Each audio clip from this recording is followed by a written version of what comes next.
In June 1944, an American soldier stepped onto the beaches of Normandy.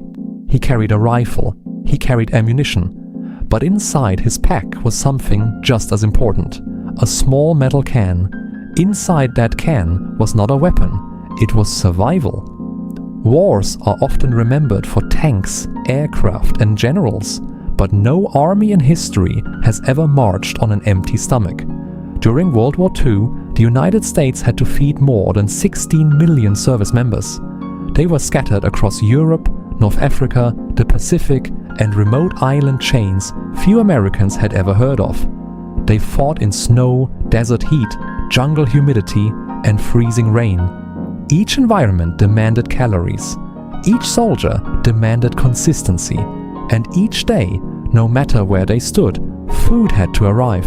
This is the story of the rations that fueled the American war machine. Feeding an army is not cooking, it is industrial engineering. By 1941, the United States Army understood that the next war would be global. The supply lines would stretch across oceans, ships would be sunk, airfields would be captured and lost. Food had to survive all of it. Fresh meals were impossible on most front lines. Refrigeration was limited. Transportation space was precious. Every ounce mattered. Military planners divided rations into categories. Garrison rations were for bases with kitchens. Field rations were for mobile units. Combat rations were for soldiers under fire. Each category solved a different problem, but all of them had to meet one requirement. They had to deliver energy. An active infantryman required roughly 3,500 to 4,000 calories per day, not for comfort, for survival. The most iconic American field ration of the war was the C-Ration. Officially standardized in 1938, it became a symbol of American logistics during World War II. The C stood for combat. It came in small cylindrical cans. Each meal unit typically contained a meat component: beef stew, pork and beans, meat and vegetable hash. Alongside it came hard biscuits, instant coffee, sugar tablets, sometimes candy, and often cigarettes. The packaging was steel, durable, water-resistant, able to survive rough handling during transport. A full day's issue required multiple cans. Altogether, it could weigh over 4 pounds. It provided approximately 3,700 calories. On paper, it worked. In practice, it was complicated. The meals were repetitive. Variety was limited. Soldiers quickly memorized which cans they disliked. Bartering became common. One man's unwanted pork was another man's favorite. But repetition created another problem: vitamin deficiency. Fresh produce was rare at the front. After months on C-rations, some troops showed signs of nutritional imbalance. Commanders reported declining morale tied not to bullets, but to boredom of taste. Yet despite complaints, the C-ration performed its primary function.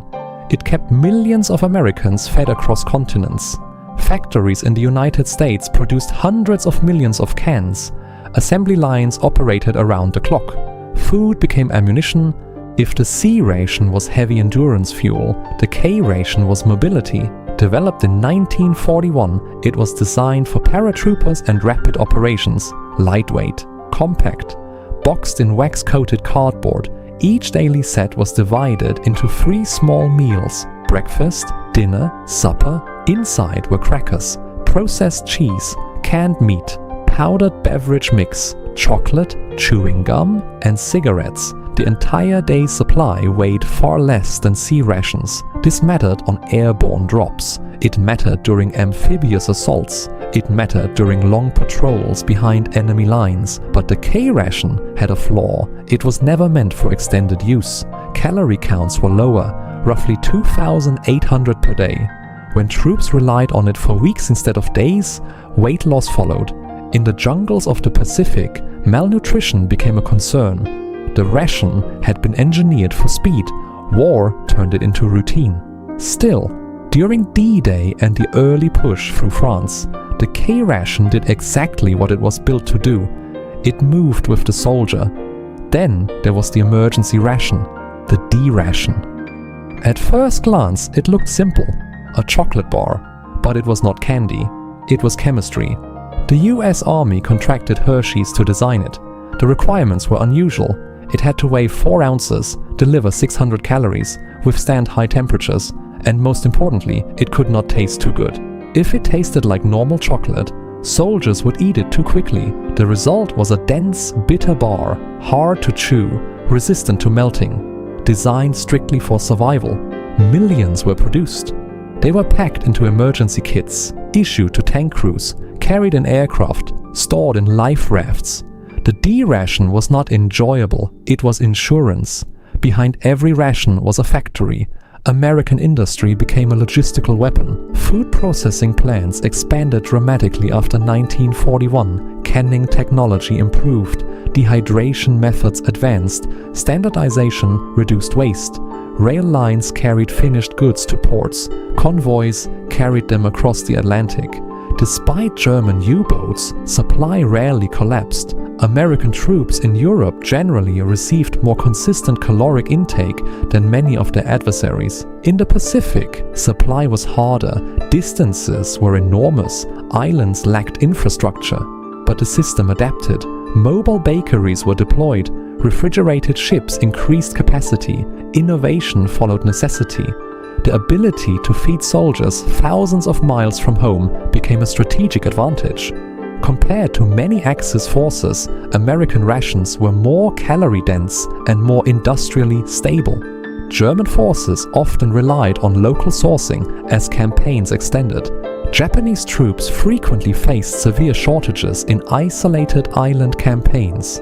The American system was not perfect, but it was scalable. It could sustain millions simultaneously. That scalability mattered. A well-fed soldier fights longer, recovers faster, maintains morale. Food does not appear in victory parades, but it determines who reaches them. After the war, lessons from C-Rations and K-Rations shaped future development. Metal cans were eventually replaced. Menu variety expanded, nutritional science improved. The modern meal, ready to eat, traces its lineage directly to these wartime experiments. What began as steel cans and bitter chocolate evolved into modular, self-heating meals, but the principle remains unchanged. Armies move on logistics, and logistics begins with food. The rifles of World War II are displayed in museums. The tanks are restored and preserved. But somewhere in an archive warehouse sits a small dented ration can. Ordinary, unremarkable, and essential. Because in the end, wars are not only won by firepower, they are won by endurance. And endurance begins with what a soldier eats.